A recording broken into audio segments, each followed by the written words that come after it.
తొందరగా రండి అమ్మా, అసలే షుగర్ పేషెంట్ ని, లంచ్ కి లేట్ అవుతుంది. సారీ అండి. దండలు మార్చుకోండి అమ్మా.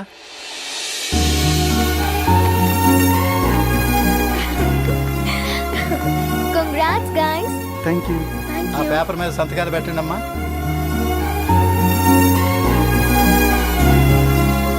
చెయ్ రవి.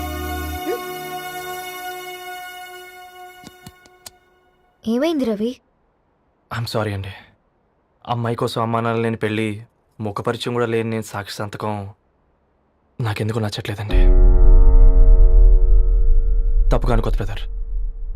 పెళ్ళంటే ఇలా దండలు సంతకాలు కాదు, కుటుంబాలు, జ్ఞాపకాలు.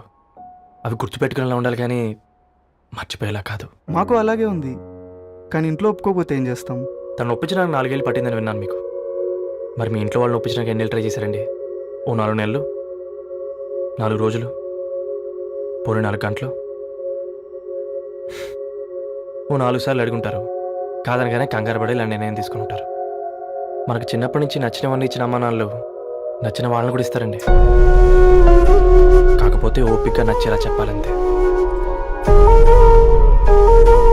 ఓకే అండి, మీకు పెద్దగా ఓపిక లేనట్టుంది. ధరణి గారు మీ నిర్ణయానికి విలువిస్తున్నారు, నేను ధరణి గారికి విలువిస్తాను. వద్దు రవి.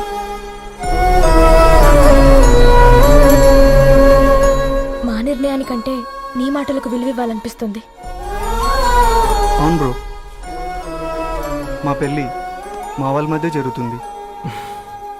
నా సర్వీసులో ఎంతో మంది కుర్రాళ్ళని చూశాను, కానీ నీలా సంస్కారం ఉన్న కుర్రాడిని మాత్రం చూడలేదయ్యా.